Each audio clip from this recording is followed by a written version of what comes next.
All right, in this video, I will be discussing the group proposal and announcement paper. So you should have downloaded the template from Blackboard, and you will use that to actually construct this paper. But I want to make sure I go through each category, make sure you fully understand what I'm asking for and what I'm looking for in each category. So like I talked about in the syllabus review video, this is your opportunity to create a group. So you're not going to actually lead this group for this class, but this is going to show that you understand what it's like to create a group from scratch and kind of all of the steps needed in order to create a group that would be conducted in a counseling setting. So you're actually going to talk about kind of all the range of things, plus create an announcement for how you would publicize, how you would recruit and or screen your members. And so, like I said, you will use the template. So Times New Roman font, 12-point font, and in APA style. Grammar is accounted for, like I talked about in the syllabus review video. So to talk about what I'm looking for in each category, first and foremost, you're going to just describe, sorry, without fail, my dog is want to be a part of these videos. I have a great little Yorkie who, the moment he hears a noise, he feels the need to announce himself. Come here. And no offense, I just don't want to restart this video for something that could happen even near the end. I'll put him up here beside me. He'll stay calmer that way.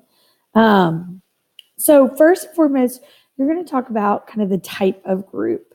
So this should be just kind of a quick little summary about overall what your group is about, the type of group that it'll be. Refer back to the beginning of your text when you go to this section.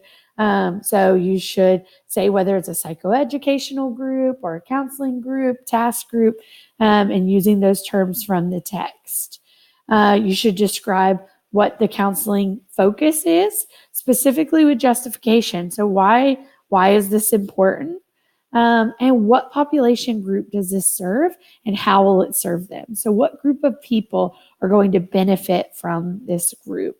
Are you going to be working with children? Are you going to be working adults with anger problems? Are you going to be working with adults who suffer with substance abuse and addiction?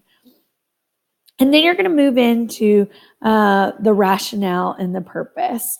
So what is the justification for this group? Kind of why do you need it? So why is it going to be important to this population that you just identified? And your rationale description must be able to cover any questions that might be raised about the need for the group. So here you might actually provide some justification for this. So you might actually include other outside sources that would say, okay, this is why this group is important for this population. And so you could have, sources that back up your justification for this. You can't just say, oh, this is important because they need it. You would need to have other sources that say this is why this is important. Goals and objectives. Okay, this is really important. You need to be utilizing what we call SMART goals when talking about that. The way to think about goals is goals are long-term, objectives are more short-term objectives, short-term goals that help you reach the long-term goals. So if in your psychopathology class you did not learn about writing SMART goals and making sure that your goals and objectives are specific and measurable, please reach out to me. I can send you a couple of resources to help make sure that you're on target with that. The biggest thing is that you want to be specific and it needs to be measurable. So you don't just say that a client's going to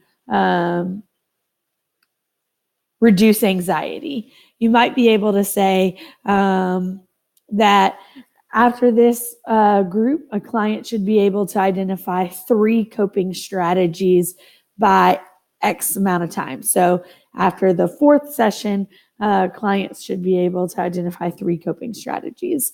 So it's specific, it's measurable. You're going to be able to measure that. If they can do all 3, check, then they have met that. Is it possible? And then it includes that timeline. And it's realistic. So it meets that SMART goal acronym. Google SMART goals if you're not familiar with that acronym, and or you can email me and I will give you more information about that. Or you can use the question and answer discussion board on Blackboard. The rights and expectations of group members. So this is essentially what is expected and what they can expect from you kind of during the process. And so, what ethical considerations will be considered, what's going to help in creating and maintaining the functioning of the group. Confidentiality, how will that be maintained? What happens if they break confidentiality? And the different kind of ethical codes that have to do with group counseling. So start with your ethical codes and kind of allow that to be the base of what you address kind of in this section. Group leader information. So it is up to you if you kind of create this as where your current degree standing is, or if you want to create this in the future. I know some students like to kind of dream about what it's like to be a licensed professional. So you can frame it either way. You can frame it as you're an intern in our program, or you can frame it that this is later on after you've graduated and gotten your license. That's up to you. But you need to make sure, you include every piece. Describe your leadership style. Make sure you're referring back to the text, to the PowerPoint on what the leadership styles are. And talk about why that would be important for this group. Next, you're going to develop some specific ground rules. So this is where you're going to include kind of what is required of the group members in order to stay in the group. So here you want to make sure you create this group of rules, kind of what they have to do to stay in the group. You also need to include what happens if they break any of these rules. So how will they be protected if a rule is broken? You're more than welcome to use bullets on this section. Pre-group screening and selection. So who's allowed to be a part of this group? Who can't be a member of this group? So what are the requirements to be a part of this group? And how will you screen? How will you see that they are appropriate fit for this group? So how are you going to select the members? So what's the process that you're going to do? Some of this stuff I know we haven't gone over yet. It will be more familiar with you in future chapters. But I want to go ahead and give you an overview of what's expected in the paper, and you can always come back to this video as you're working on the paper. All right, practical considerations and preparation. Is there anything that you need to do before the group can begin? So where are you going to meet? How often are you going to meet? How long are the meetings going to be? For how long are you going to be meeting? How many weeks? How many sessions in a week? Here's where you're going to actually include a sample of your informed consent. So you don't actually include the informed consent here. You would include it as an appendix item, but you would talk about kind of how you are going to address the informed consent and how the members would sign it when you're going to give that to them, that kind of thing.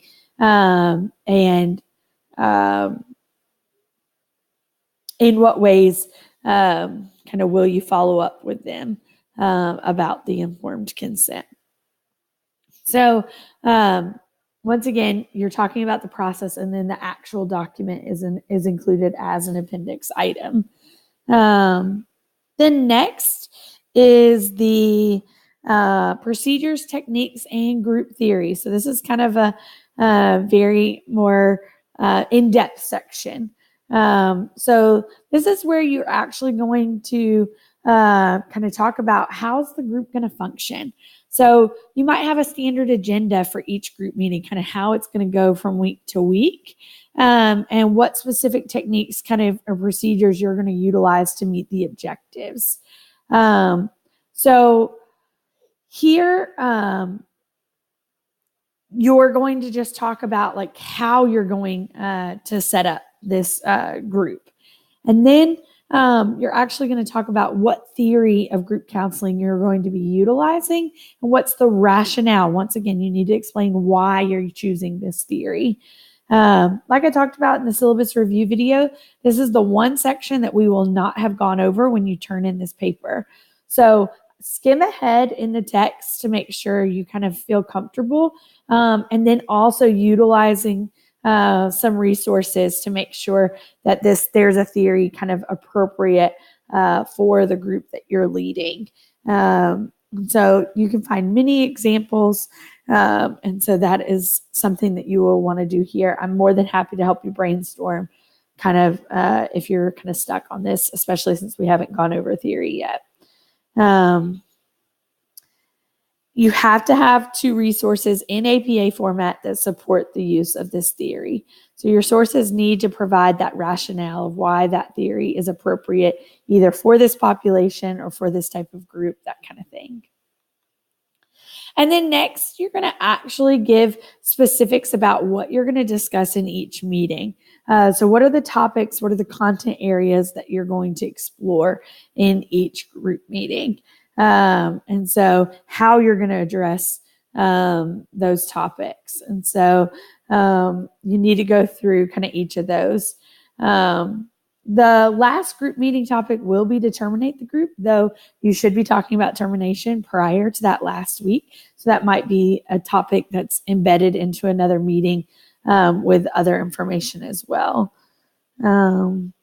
What skills you use to do that, and then insights from each member of their overall gains and how they will continue their growth work beyond the group.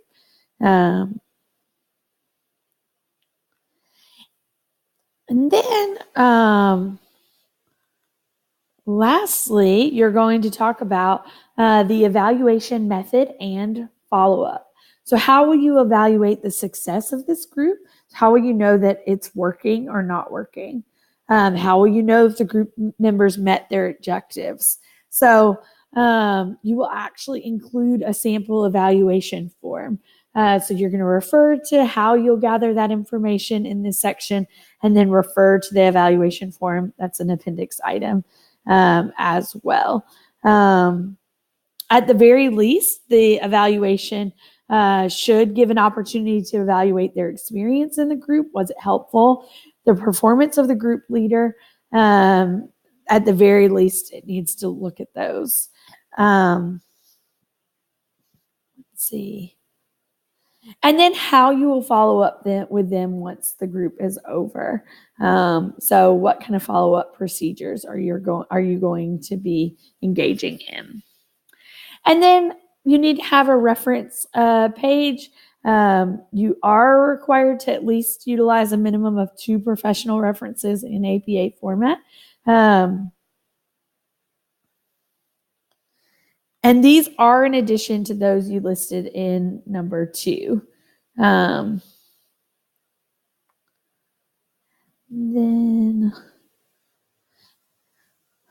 13 is the public announcement. So this is, once again, another appendix item where you're creating how you're going to publicize this group and announce this group, how you're going to be contacted, how you're going to screen, and how they can be admitted into this group.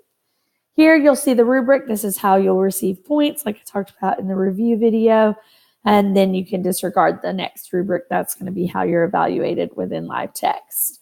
But jump on the question and answer discussion board if you have any questions about this assignment.